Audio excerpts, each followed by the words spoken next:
कहाँ थी इतनी देर तक? और तेरे ये कपड़े इतने गंदे कैसे हो गए? आई, वो बारिश का मौसम है ना, तो कीचड़ था रास्ते पे, पाँव कब स्लिप हो गया पता ही नहीं चला। बहाने बनाना बंद कर आस्था, सब पता है मुझे। तो क्यों उन लोगों से उलझ रही है? कितनी बार तुझे मैंने समझाने की कोशिश की है, लेकिन तू है कि बात को समझती ही नहीं है। देख आस्था, वो लोग बार बार तेरी गलती को माफ नहीं करने वाले, इसलिए बेहतर है कि तू उस लड़के से दूर ही रहे। आस्था, अब तू बच्ची नहीं रही है, खुद का भला समझ सकती है, और अगर खुद को समझ में नहीं आता तो कम से कम बड़ों की तो बात सुन लिया कर। मैं तो बोल बोल कर तंग आ गई हूँ। कालिंदी तू भी ना, जब देखो तब बैंगन की सब्जी बनाती रहती है। बाजार में बैंगन के अलावा और कोई सब्जी नहीं मिलती, आज आलू गोभी बनाना। सुना नहीं मैंने क्या कहा? आई मेरी बात तो सुन। मुझे कुछ नहीं सुनना। आइंदा से तू श्लोक के रास्ते में नहीं आएगी, फिर चाहे वो लड़का कुछ भी करे। आई, अगर वो वृद्धाश्रम वहां पे नहीं रहा तो वो बेचारी औरतें कहाँ जाएंगी? और वो मिस्टर श्लोक अग्निहोत्री जैसा खड़ूस, I mean, उसके जितना अजीब आदमी मैंने आज तक नहीं देखा। किसी की तकलीफ, किसी के दर्द के बारे में सोचना ही नहीं चाहता। तो क्या पूरे शहर में बस तू ही रह गई है सबका भला बुरा सोचने के लिए? आस्था, हम तेरे दुश्मन नहीं हैं, तेरे भविष्य की चिंता होती है, इसलिए तुझे हमेशा टोकते रहते हैं बस। वृद्धाश्रम के लिए तू चाहकर भी कुछ नहीं कर पाएगी आस्था। उन औरतों को उस मुसीबत से बाहर निकालना तेरे हाथ में नहीं है, क्योंकि श्लोक कोई गैर कानूनी काम तो नहीं कर रहा। हाँ बाबा, लेकिन मैं एटलीस्ट कोशिश तो कर सकती हूँ, इसमें तो कुछ गलत नहीं है ना। देखो आस्था, भावनाओं में बहकर तुम ऐसा कह रही हो, और इसमें कोई बुराई भी नहीं है, लेकिन हकीकत से मुंह फेर लेना तो गलत है ना बेटा। देखो आस्था, हमने हमेशा तेरी सारी बातें मानी है। तुम्हें श्लोक का रिश्ता पसंद नहीं था, मान लिया हमने। तो क्या अब तू हमारी एक बात नहीं मानेगी बेटा?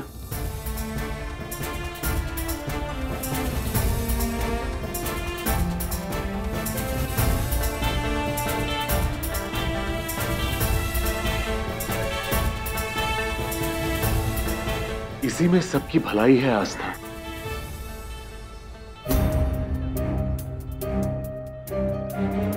देखो,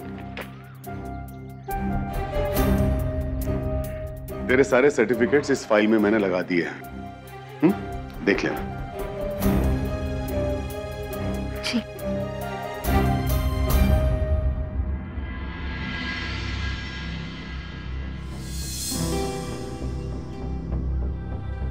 क्या लगता है आपको, इस बार आस्था हमारी बात मानेगी? जरूर मानेगी।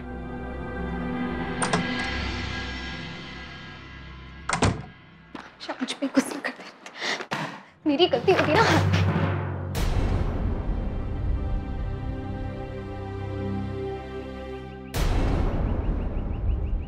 चाहूं ना चाहूं तुम्हारी शक्ल दिख ही जाती।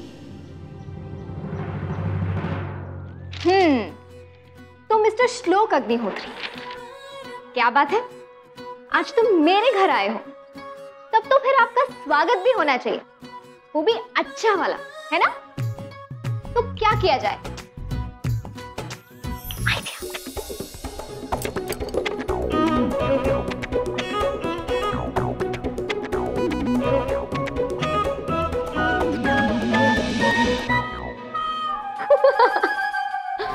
लेकिन अभी पिक्चर बाकी है मेरे दोस्त।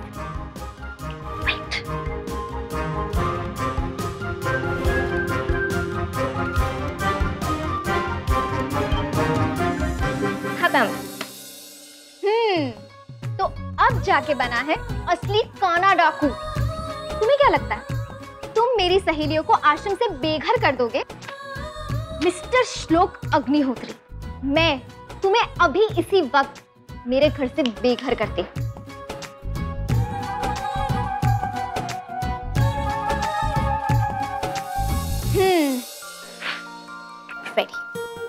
बन गया। जाओ मिस्टर श्लोक अग्निहोत्री, हवा में धक्के खाने के लायक ही हो तुम। Good bye.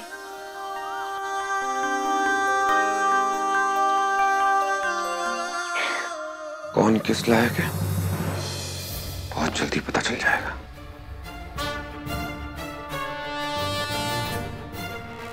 आप इन्हें जानते नहीं है। अगर ये चाहे ना तो ये ट्रेन खरीद के अपने घर ले जाए, लेकिन आज बेचारे की मजबूरी है, उसका वॉलेट नहीं मिल रहा है।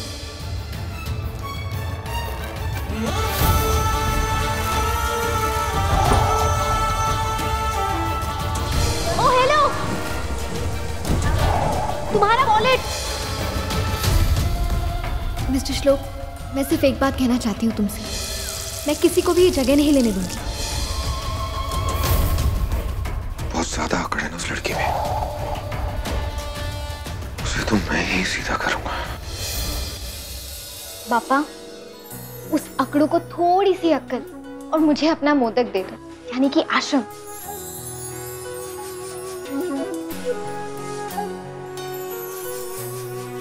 मैं आपकी कितनी सेवा करती हूँ, साफ सफाई करती हूँ, आपका कितना ध्यान रखती हूँ, आप मेरी इतनी सी हेल्प नहीं कर सकते? चलो ठीक है, मेरी मदद करने में भी मैं आपकी मदद करती हूँ।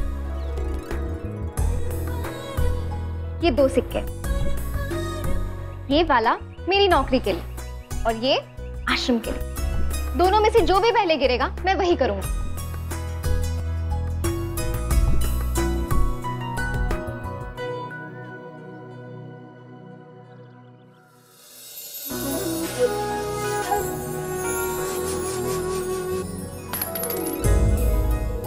अरे ये क्या, दोनों एक साथ गिर गए?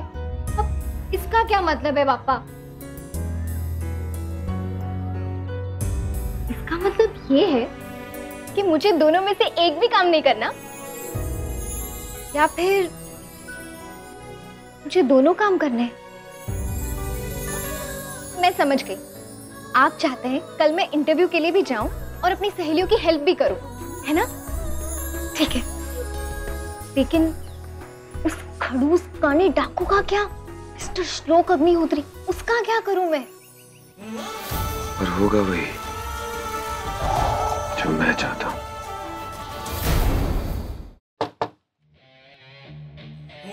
कम इन। सर, आपने बुलाया?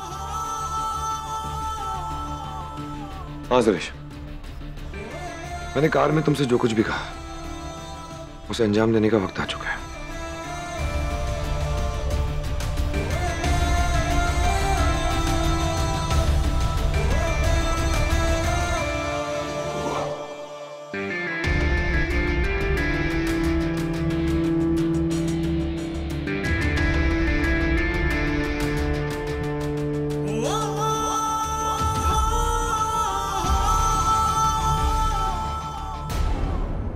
और शहर की जाने मानी शिक्षण संस्था के ऑफिस में कुछ लोगों ने जमकर हंगामा किया और तोड़फोड़ भी की।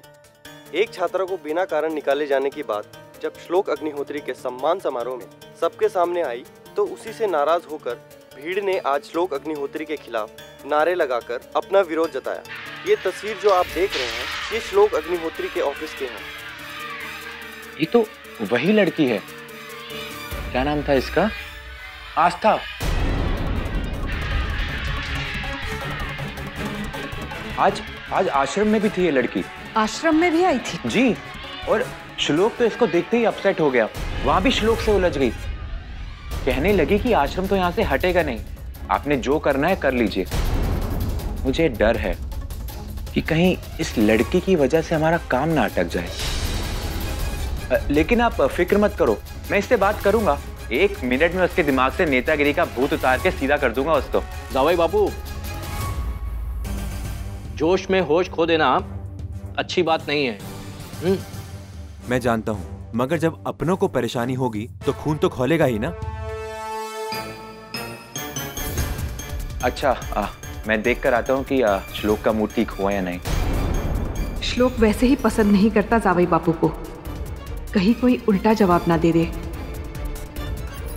आप रहने दीजिए। आई बाबांचा फोन।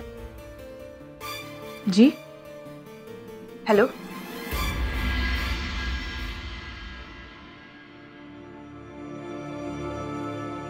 श्लोक, तुम्हारी परेशानी का कारण अब मेरी समझ में आ गया है, लेकिन तुम्हें कोई जरूरत नहीं है टेंशन लेने की। वो लड़की आस्था, अगर तुमने पहले बताया होता उसके बारे में तो उसी टाइम सारा किस्सा खत्म कर देता मैं। अरे बहुत जानता हूं ऐसी लड़कियों के बारे में मैं। समाज सेवा की आड़ में चीप पब्लिसिटी हासिल करना चाह रही है वो, लेकिन मैं ऐसा होने नहीं दूंगा। जो भी हरकत की है ना आस्था ने, ऐसा बदला लूंगा, वो सबक सिखाऊंगा कि आप कुछ नहीं करेंगे। ये मेरी प्रॉब्लम है, इसे मैं अपने तरीके से सॉल्व करूंगा।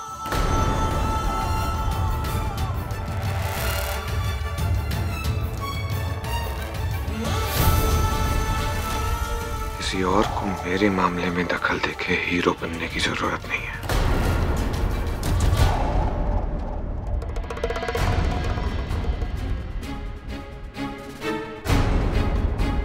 तुम बेकार में नाराज हो रहे श्लोक, मैं तो तुम्हारी हेल्प करना चाहता हूं। नहीं चाहिए।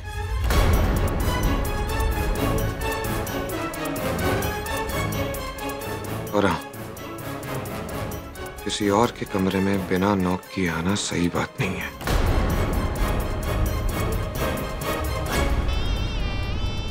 आइंदा ध्यान रखना।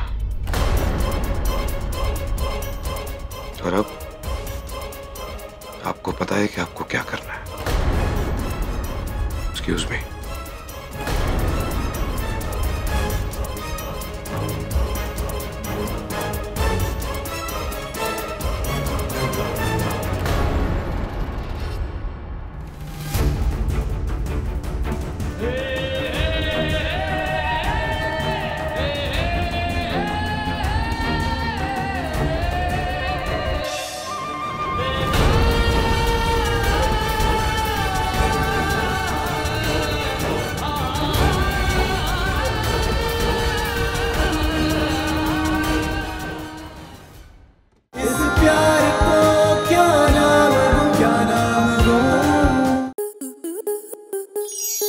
आपके मनोरंजन पर अब नहीं लगेगा कोई ब्रेक।